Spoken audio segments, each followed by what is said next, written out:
நபியின் 23ஆம் தலைமுறை வழியில் வந்தவராம். நபியின் 23ஆம் தலைமுறை வழியில் வந்தவராம். ஏகன் ரஹ்மான் ஆசிகள் பெற்று இதமாய் வாழ்ந்து சிறந்தவராம். உன்னத செய்யது ஹசன் குத்தூசின் உத்தமி செய்யது பாத்திமாவின் அன்பின் மகனாய் பிறந்தார்கள். அழகிய தீனின் சுடராக அவர் ஷாஹே மிரானாம். புனித நாகூர் 40 வயதில் நன்னய நாகூர் நற்பதி நாடி வந்த மகான்.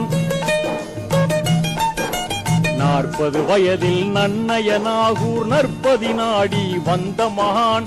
போற்றும் வண்ணம் தீனின் சேவை புரிந்தார் தூய சிந்தையுடன். அழகிய 68ஆம் வயதில் ஆயுள் முடிவை அறிந்தனரே.